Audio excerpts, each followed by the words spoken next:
Lauren Hunley, community historian with the Western Heritage Center, and I just wanted to take a few minutes today to talk to us about caring for your photographic collections that you have at home.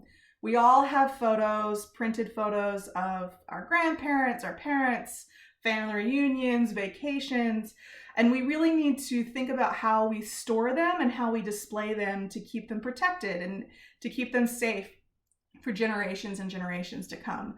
Now, just to show, I've just washed my hands. I don't have any lotions or anything like that on them.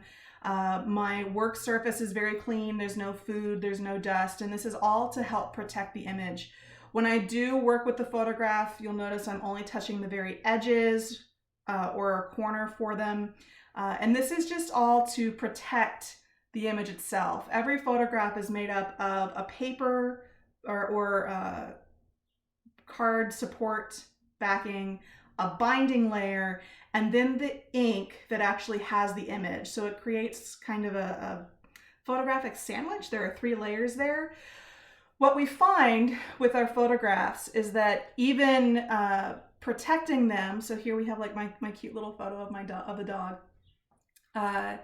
If we write on the back of them, it can actually damage all 3 layers. So for this particular image, if you look, it's actually written on the back in ink pen, and it's come through and completely scratched and damaged the front of the image. If I run my finger across this, I can actually feel the raised areas.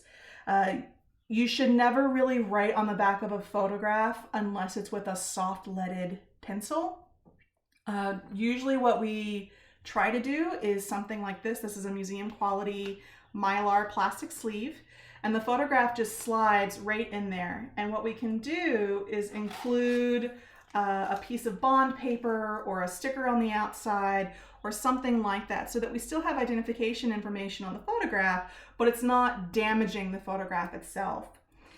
When we're looking at storing these objects, remember that heat and humidity is the worst thing that can happen.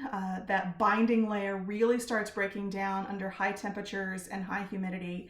So the attic is not a good place. Basement temperatures are better, but the humidity level down there tends to be pretty high. The place that I always recommend is just to put your photographs in like a Tupperware, like a storage tote, and slide them under the bed in the spare bedroom. Put them in the back of a hall closet, somewhere where your temperature is pretty steady, where the humidity is pretty regulated, and if there's a change in either one of those features, you're gonna notice it because you're living in the same space.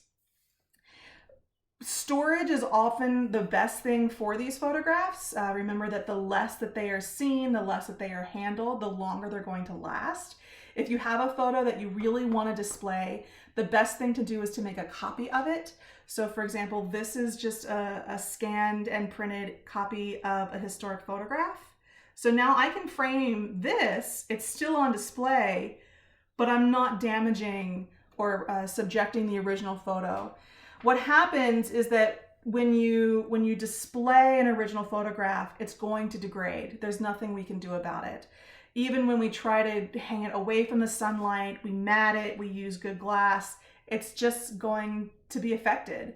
And so over time, we have photographs that get severely damaged just because they're on display.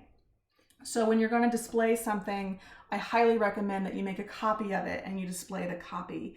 And then you store that original in an airtight, if possible, watertight if possible, but store it flat, store it in a space with consistent temperature, consistent humidity. And remember to identify those photographs, not to write on the back unless it's with a soft leaded pencil. So if you take proper care of these photographic collections, they'll be available for your family for years.